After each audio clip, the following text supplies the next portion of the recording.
akan mereka bawa? Beserta roamer apa untuk Afro? Karena kalau bicara tentang Afro, ini bisa play around area of effect lagi sih. Harusnya. Mungkin Gatot Kaca. Wow, Gatot Kaca Esmeralda. Gak makin aman ternyata ya. Dia mau melakukan screening habis-habisan Esmeralda. Gold lane atau EXP? Harusnya Esmeralda gold lane ya. Harusnya. Yap, dan Kari. Wah, Kari yang siap untuk menjebol. jawaban pasti buat fighter late game. Jadi, RRQ akan mengulur waktu selama mungkin untuk bisa bermain di late game. Ini combo kaki-kaki. Nah, itu dia. Kaki kakak. Kalea Aduh. Kari, Kalea Kimi. Mampukah RRQ bisa nge-drag late game ini? Karena di early game power mereka hanya mengandalkan Fredrin saja. Oke, akan seperti apa hasilnya Deg-degan ya. untuk memasuki game yang pertama. Perebutan tiket playoff, tinggal satu yang tersisa. Perebutan tiket playoff, hanya ada satu tiket lagi. Siapa yang akan mendapatkan itu semua? Tapi kita mau tanya dulu nih Pak Kingdom sama Navi Nation kali ya. Boleh? One last fight. Kingdom, kalian siap menuju Nice? Belum ada jawaban nih. Kalian siap menuju Nice? Navi Nation, kalian siap mengukir sejarah? Ya wes kalau begitu, Bella Arena, mana suaranya? Woo! Fight season 13 kerasa banget. Semua Yep. super fans bersatu padu melupakan jersey mereka ya. Tapi Rookie versus Youngblood, Afro akan memberikan pembuktiannya dengan Gatot Kaca berhadapan dengan Hero Pick-Off di tangan Idok dengan Kaleanya juga. Sementara ini kita tahu bagaimana pressure yang bisa diberikan dengan adanya Kimi juga. Yep. Dengan energi yang full dia bisa memberikan tekanan, damage, poke yang buat juga kali ini yang Little Wanderer akan ada kontes kah yang dilakukan. Dan ternyata bisa didapatkan oleh Andoryu. Berhasil diamankan oleh Andoryu, sementara sekarang mereka masih bertengger di area mid dan ini ada set talent emblemnya. Yap, ada satu buah Warcry juga yang dibawakan. Plus Rapture yang dipegang sama Kars juga ya. Secara damage dia bakal ada. Festival of Blood juga. Spellbomb yang akan dicari. Namun sejauh ini keadaan cukup tenang. Belum terlalu ada agresivitas yang berarti. Hanya ada pertemuan aja di area Little Wanderer barusan. Sementara Toy udah punya tough boot sekarang. Akan jauh lebih aman lagi nantinya untuk menghindari adanya efek-efek sisi dan juga damage magic dari Navi. Yap. Terlihat kali ini mereka berusaha untuk bisa masuk lewat mid. Tapi Flicker ya. ada satu flicker kata dia. Yap, Ya, Idok di flicker. trigger ya. Idok ya. Di trigger sebelum ada turtle, jadi biar targetingnya jadi lebih mudah. Kalaupun nanti Navi nggak dapetin turtle-nya, mereka bisa target orang jadinya. Yap. Andoryu sudah level 4 untuk kali ini. Terlihat Idok di dalam rumputan bersama dengan 3 player lainnya. Yap. Oke, Idok masih belum level 4. Belum ada inisiasi lagi nantinya dengan Tsunami Slam. Sembari menunggu ke area dari Turtle. Dan ini dia moment of truth di Turtle yang pertama. Karena secara hero, Sutsujin harusnya lebih kuat untuk bisa memegang objektif Turtle 1. Ya, Yap, kecuali dan ada siapa? Thonder sama Retribution ya. Ya. Oke, sementara untuk sekarang coba lihat. Ada satu Black Dragon Form guna untuk bisa mengusir langsung Sutsujin dan gagallah sudah mereka mendapatkan turtle yang pertama. Yap, karena memang Yuzong di area objektif ini kuat banget. Apalagi bareng Angela loh, jangan Iya. lupa. Ini tergantung skin ya, kadang naga gabung bebek. Kuat banget soal Ini ini. naga gabung labu. Iya makanya gabung labu sekarang. Flash of the Oasis item pertama kan. Oke, Sive mendapatkan cukup banyak damage sepanjang dalam tubuh dan waktunya untuk sekarang akankah mereka mengobati karena satu player. Afro masih sempat untuk diselamatkan pula oleh Ukir. Yap. Wow, ini dia. Gatot Kaca isi labu ya. Itu Yang dia. akhirnya buat dari Afronya selamat juga, Prof. Belum ada Revitalize, belum Yap, dan ada satu bantingan Tsunami Slam. Langsung dikeluarkan Afro, single lebih tersisa dan Afro. Wah. Masih berhasil sama Ritz. Traction full. Tapi masih ada lagi Revitalize. Namun tempat yang berbeda. Wow. Ada satu lagi. Hey. Thunderous yang tidak tepat. Namun masih dipaksakan Ritz. Gagal selamat kali dapat terubah dia langsung dikeluarkan pula sementara sekarang Afro-nya berusaha untuk bisa melindungi. Idoknya down. Dua player dari RRQ menghilang. Walaupun Tandrosnya tidak mengenai arah yang diinginkan, tapi Rins yang gak punya flicker, gak punya anti-grav, langsung ditabrak dengan adanya, mohon maaf lahir batin, prediksi. Maaf. Mohon maaf ya. Banyak-banyak berdoa aja lah pokoknya kita mah. Oke. Ya kalau aku sih simpel aja, apapun yang terjadi MVP tetap coachnya. Ini prediksi kita ya. Wow. Wah tapi I feel the pressure sih. Ya. Di match terakhir kita, match ke-72 kali ini. Bener-bener lagi intens banget. Arena pun merasakannya. Dan sekarang early game dipegang sama Navi dengan keuntungan 2 poin kill plus turtle. Zoning nggak akan pernah berhenti karena ini adalah Yuzong plus Angela. Wow. Yuzong isi labu ya. Iya, naga isi labu nih. Kadang naga isi Hello Kitty gitu. Ini naga vegetarian apa ini? Makan labu. Itu dia, tapi masalahnya sekarang pemilik labunya Ukir udah selesai dengan Flash of the Oasis. Gak bakal ada lagi efek burst yang bisa diberikan member RRQ. Oke, Shive maju. Oke, ada Shive kali ini. Masih cukup kuat walaupun sekarang DPS yang dihasilkan sangat-sangat perih. Shive mau tidak mau harus pulang terlebih dahulu. Sekarang mereka harus bertempur di area turtle. Yap, belum ada Hardguard tadi yang ke-trigger. Nantinya bakal lebih siap lagi untuk bisa ke Kars atau Andrew. Oke, dan Black Dragon Form langsung dikeluarkan begitu saja. Akan kemana arah perginya? Traction pull tadi, tapi turtle-nya berhasil lagi diamankan oleh Andrew. Sebentar untuk sekarang terlihat. Ada satu orang yang mulai terjebak, tapi Sucunya tertinggal. Namun sekarang Jairat yang sudah mulai bergabung dengan satu Tornado Ruin yang udah langsung dikeluarkan dan mulai. Mereka memberikan efek balasan. Afro-nya tertinggal di bagian belakang. Jairatnya mengunci ke arah beberapa player, tapi Ukir, Kars, dan juga Dorio kembali berhasil terlepas. Wow, dan bahkan kalau ngelihat dari RRQ mereka kuat, tapi sayangnya belum ada damage yang bisa disumbangkan. Iya, itu dia, setuju banget karena emang mereka harus bermain di area late game. Kalau mengharapkan Dairon di posisi seperti ini tetap gak punya damage. Oke, ada sebuah serangan dilakukan dan itu dia. Dengan satu batikan, Apatrol Guardian. Namun, 1-1 sejauh ini. Yap. Oh, Sucuji. Dapat berbeda? Hampir loh. Ditabrak banget ya. Beda 2 level, ini kerasa banget gimana pressure yang diberikan oleh Andoryu. Dan lagi-lagi Navi akan bermain dengan waktu. Nantinya Toy yang udah dapetin modal 1 point kill akan bisa ngelumat habis Afro dan juga Shive. Ya, power spike-nya nanti akan terasa ketika selesai dengan Swift Trinity. Toy adalah tanker killer nantinya di late game.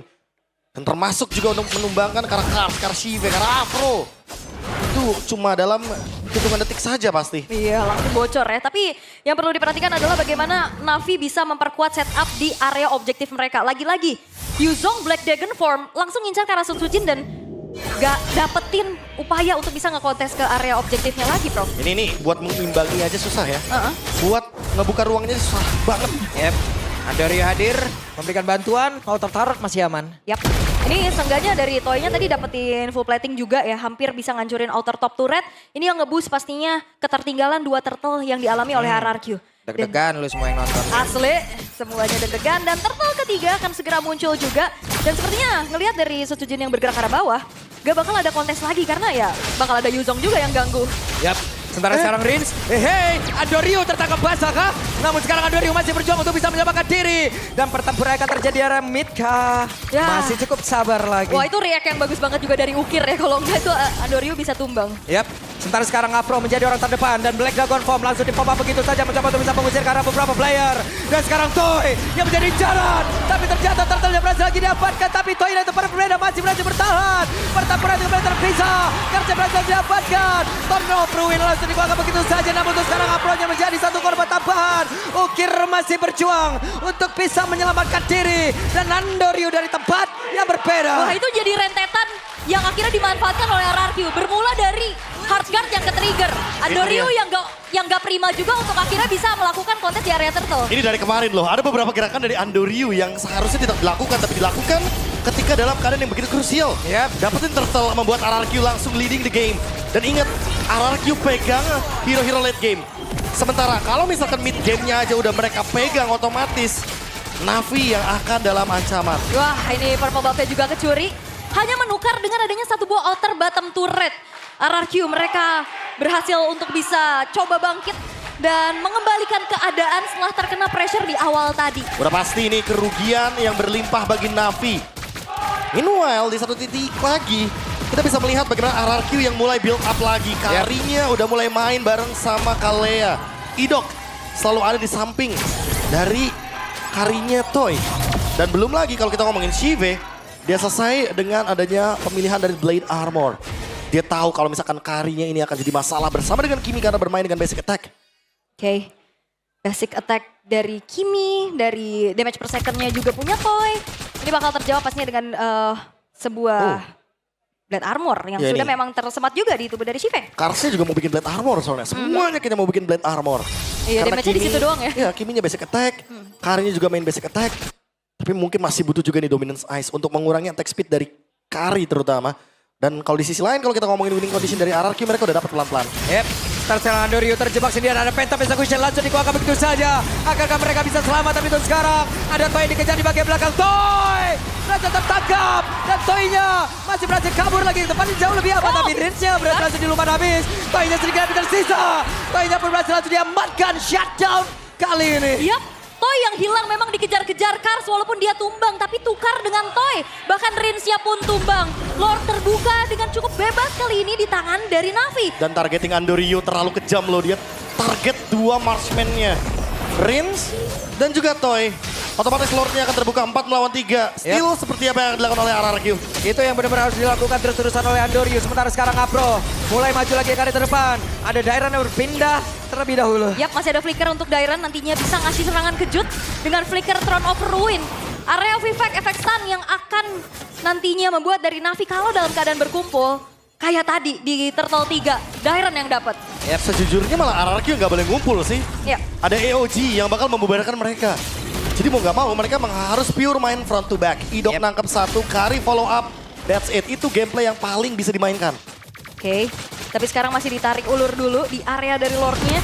Tidak ingin terlalu terburu-buru, Traction Pulse telah terdengar dan Lord gak di-reset. Oke, sementara sekarang Apro menjadi rotan depan, Black Dragon Form dan juga Angela. Mereka bersatu padu, siapa lagi yang akan mendapatkan Karolo tersebut. Sementara sekarang Andoryu down. Apa terok Guardian Toy-nya menghilang. Sementara dari Dairan mendapatkan lotan pada penjagaan sama sekali. Tapi Idok, dia jelas habisan. Bahkan Apro sendirian di tempat yang berbeda. Berhasil menahan begitu lama. Flash of the Oasis dan juga satu buah love wave dari Ukir. Membuat akhirnya Afro selamat, tapi ternyata Lord yang gak di-reset, dipegangin sama Dairan. Pasif dari Gatot Kaca, otot kawat tulang besi tentunya. Ditambah Dairan, good eye untuk Dairan. Mata yang semuanya tertuju kepada Toy. Mata yang semuanya tertuju kepada Andoryu. Tapi mereka melupakan bahwa pondasi yang bisa membuat struktural hancur perlahan. Lord sekarang di tangan dari RRQ. Ya karena memang fokusnya Navi adalah targeting langsung ke arah Toy dan juga Rinsnya. Dari tadi Dairannya dicuekin dan akhirnya 2 kali loh. Pertama dapat Turtle, kedua sekarang dapat Lord. Dairan. Itu jadi nafas banget buat RRQ sekarang. Ini benar-benar bisa jadi penyelamat buat RRQ. Memperpanjang nafas untuk 2 asuransi late game mereka, Kari dan Kimi. Yang memang sangat membutuhkan item dan sekarang bahkan sudah mulai mendominasi di area tengah. Ya. Dan bisa dibilang mereka tidak memiliki high ground yang cukup ya. Tom damage pasti yang emang benar-benar bisa menghilangkan Lord tersebut dengan sangat cepat. Yap, di arah top juga ini Lordnya masih belum terclear. Holy Defense sudah tertrigger juga. Dalam keadaan yang sekarang tertinggal Navi, mereka harus benar-benar komit untuk bisa menjalankan komunikasi mereka. Jangan sampai ada yang lengah kayak tadi. Itu dia jawaban dari pengejaran Yuzongnya, Wind of Nature. Toy sudah mendapatkan 1 item yang bisa menghalau damage even itu dari Dragon Tail. Tapi sekarang permasalahan utamanya adalah apakah target dari Karsnya tetap akan ke Toy? Atau ganti target nih? Ke Rins targetnya. Oke. Traction Pulse. Pulse. Gak connect karena siapapun. Tapi sekarang Apro berhasil mundur. Setidaknya mereka mendapatkan inner turret. Oke. Satu buah inner turret menjadi besting yang bisa didapetin oleh RRQ juga. Dan Navi. Dalam keadaan yang tertinggal kan seperti apa lagi upaya dari mereka. Karena Andoryu yang selalu coba untuk menjadi nelap ke belakang. Ini selalu bisa ditanggulangi dan jangan lupakan. Ukir cuman punya pilihan satu aja. Dia mau hardguardnya ke Kars atau ke Andoryu, Prof. Wah ini pilihan yang berat tentunya ya. Iya. Karena Andoryu udah 2 kali loh kena Tsunami Slam. Ini kayaknya udah harus di call nih. Andoryu udah gak boleh lagi terlalu hype untuk mengejar. Karena kalau misalkan dia mengejar Idok bisa menangkap dengan mudahnya. Oke. Masih coba untuk dicari lagi ya. Gimana chance untuk bisa menabrak Traction Pulse. Traction Pulse hampir saja ada Ukir. Dan terus-terusan mengatakan damage juga. Dan pertempuran akan terjadi di dalam satu area dari Pakupa yang dimiliki oleh Navi. Sementara sekarang Cipe tertinggal sendiri di bagian belakang. Masih diajar oleh 3 orang sekaligus. Apa yang akan terjadi Cipe? Masih berjuang demi keselamatannya. Dan Cipe masih berhasil kabur. Yap, dan bahkan gak nge-trigger dari satu buah hardguard juga dari Ukir. Cive masih punya Purify, masih punya Falling Star Moon untuk melarikan diri. Dan RRQ harusnya dalam keadaan juga yang sangat-sangat unggul dari segi vision mereka. Ini bisa dimanfaatkan oleh Idok nantinya untuk bisa mendapatkan siapapun yang maju. Harusnya ya, plus Battle Spell. Jangan lupa, nggak ada lagi Revitalize buat sekarang. Afro bisa dimakan. Apa target selanjutnya dari RRQ? Lord dulu kah? Orang dulu kah? Mereka yang decide. Yep. Tapi setidaknya masih ada Angela yang masih tetap bisa menjaga lane jauhnya ya. Wah, tapi top lane ini juga lumayan buruk sih sebenarnya buat Na'Vi. Dan terlihat dari bagaimana push minionnya, RRQ masih unggul di bagian top lane. Sekarang udah mulai pegangin lordnya. Oke. Andoryu masih mencari celah. Dairon berpindah tepat. Apro mau tidak mau dan sekarang Black Dragon Bomb. Inilah waktunya mereka untuk melakukan sebuah team fight. Tapi Apro mendadak langsung menggila dari saja. Tapi ternyata lordnya berhasil didapatkan pula oleh Andoryu. Dan untuk sekarang Idok menjadi satu lagi bonus untuk mereka bawa pulang Lord. Bergerak lewat bawah. Iya, dan Andoryu juga masih bisa kabur walaupun Ukir yang memang harus nge-backup, ini ngebiarin lagi satu buah base turret di area top lane-nya terdorong dan hancur sudah. Dan bisa dikatakan ini harusnya masih menjadi keuntungan buat RRQ nggak sih, Bro? Ya, masih sebenarnya. Andoryu sendirian. Oke, masih mencoba untuk bisa mengejar karena dari Toy, tapi damage yang dihasilkan tidak maksimal. Phantom Execution dan itu ada flicker tadi udah dimakan pula menjadi sebuah blunder dan begitu mengerikan yang diberikan oleh Na'Vi. Ukir berjuang sendirian dan blunder tercipta. Buy one, get one terjadi Andoryu. Dia harus tahu bahwa ada sebuah win of nature di tubuh dari Toy dan EVOS Albert. Hai. Lagi restream bareng ya teman-teman ya. Ini dia ambil ID Extremer dan sekarang dengan keuntungan jumlah apa yang bakal di-take sama RRQ. Mereka mau Lord lagi nanti di setup di bawah atau straight push. Menjadi sebuah traction pulse yang begitu mengerikan. Tapi coba lihat pergerakan dari Dairon menggeser mundur. Pemain-pemain dari Na'Vi untuk jauh lebih dekat lagi menuju ke arah satu base utama mereka. Oke. Base turret yang bakal coba untuk dilucuti satu persatu.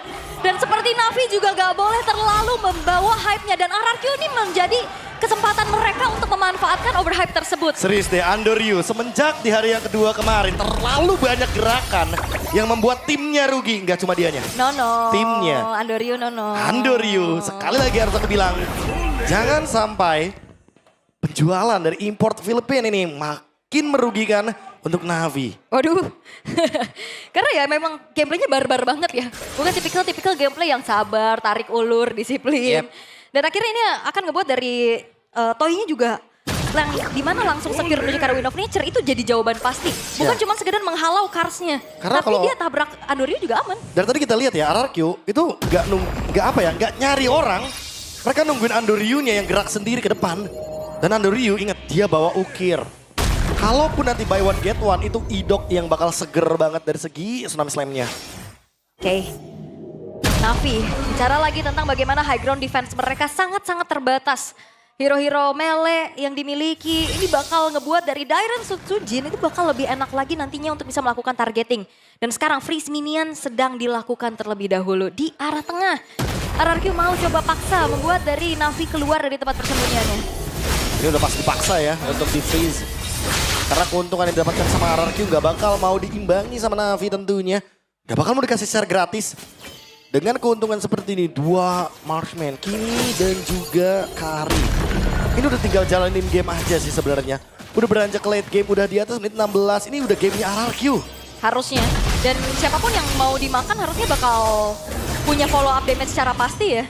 Karena kalau ngeliat dari range-nya juga kan dia sustain banget ternyata dengan Divine Glaive juga yang dia bawa.